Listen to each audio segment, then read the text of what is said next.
Environmental offsets in Peru. Developing a project, especially those of great magnitude, can bring positive or negative impacts to the environment.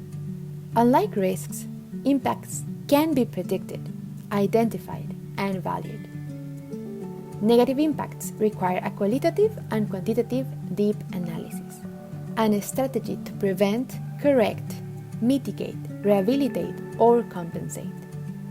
Compensation refers to the ideas of replacing something, balancing one action with another one, or repairing a damage. Environmental offsets were first introduced in Peru in 2014. They follow 5 principles. The first one is adherence to the mitigation hierarchy. This means that when a project is to be implemented, there are different stages of measures to consider. First, there are prevention measures, then minimization measures, followed by rehabilitation measures, and finally compensation measures.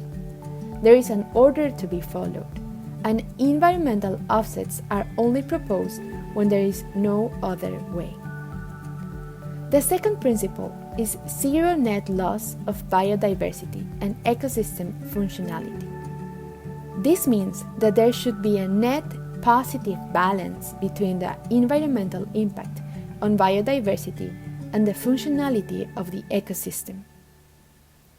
The third principle is one of ecological equivalence. This means that environmental offsets must be applied in similar areas to the ones impacted. The fourth principle is additionality. Environmental offsets should provide demonstrable additional benefits to the conservation of biodiversity and the functionality of ecosystems.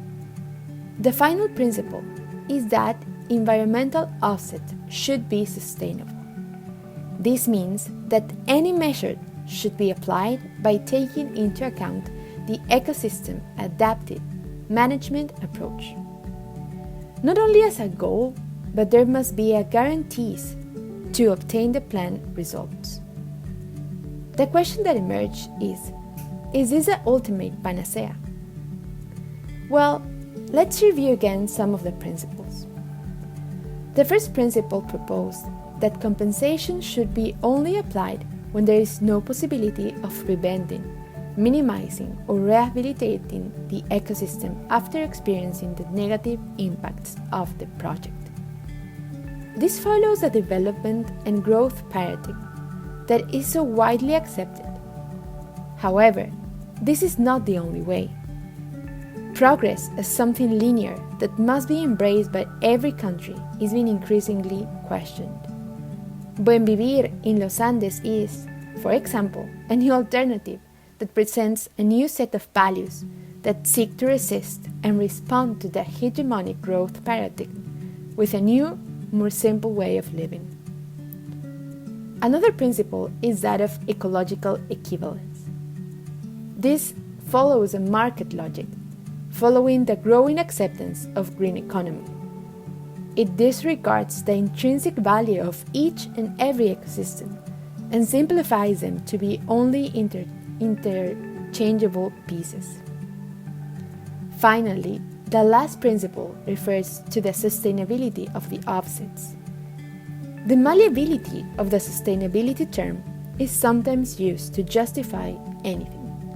It can be used to fit specific interests and present win-win scenarios that are not real.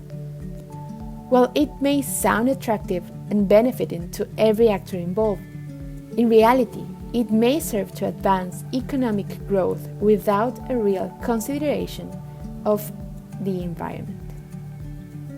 The debate around sustainability has been changing in the last decades. However, bringing back concepts as limits to growth is necessary to profoundly challenge and question every project to be implemented. If new tools, as environmental offsets, are embraced without considering the root causes of the environmental, social, and economic problems, as well as challenging the assumption of the developing discourse, they will only serve as greenwashing initiatives. That at the end hurt us all.